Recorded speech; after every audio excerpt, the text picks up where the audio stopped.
Hello friends, ഞാൻ ഇന്ന് സംസാരിക്കാൻ പോകുന്നത് നമ്മുടെ ലൈഫിലെ ബാഡ് മെമ്മറീസ് എങ്ങനെ നമുക്ക് ലൈഫിൽ നിന്ന് ഇല്ലാതാക്കാം എന്നുള്ളതാണ്.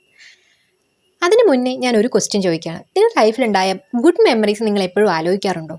അതൊന്ന് കമൻറ്റ് ചെയ്യണം. നല്ലതും മോശവുമായിട്ടുള്ള ഒരുപാട് അനുഭവങ്ങൾ എല്ലാവരുടെ ലൈഫിലും വന്നു പോയിട്ടുണ്ടാവും.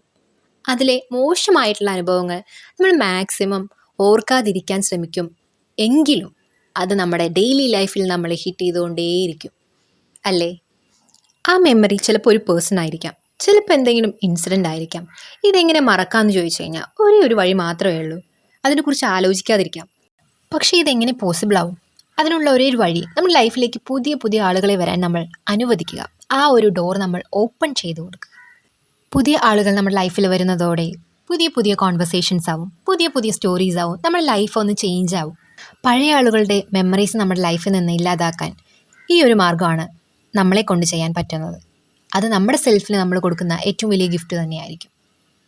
അപ്പോഴും പുതിയ ആളുകൾ വന്നതോടെ പഴയ ആളുകളുടെ മെമ്മറീസ് നമ്മുടെ ലൈഫിൽ നിന്ന് ഇല്ലാതാവുമോ എന്ന് ചോദിച്ചു കഴിഞ്ഞാൽ അതൊരിക്കലും ഇല്ല. അതാണ് ഞാൻ മുന്നേ ഈ വീഡിയോയിൽ പറഞ്ഞത്, മെമ്മറീസിന് ഒരിക്കലും ഒരു അവസാനമില്ല എന്നുള്ളത്.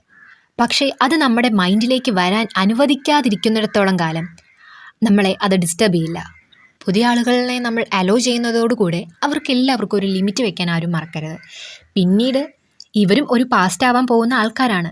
സോ അവർ നമുക്കൊരു ബാഡ് മെമ്മറി ആയി മാറരുത്. സോ എല്ലാവർക്കും ഒരു ലിമിറ്റ് വെച്ചതിന് ശേഷം മാത്രം ലൈഫ് മുന്നോട്ട് പോവുക. നമ്മുടെ കരിയർ, നമ്മുടെ പേഴ്സണൽ ലൈഫ്, പുതിയ ആളുകൾ, ഇതെല്ലാം കൂടി ചേരുമ്പോൾ ഒരിക്കലും നമ്മുടെ പഴയ മെമ്മറീസ്, പഴയ ബാഡ് മെമ്മറീസ് നമ്മളെ ഹിറ്റ് ചെയ്യാൻ ആ ഒരു ടൈം പോലും കിട്ടത്തില്ല.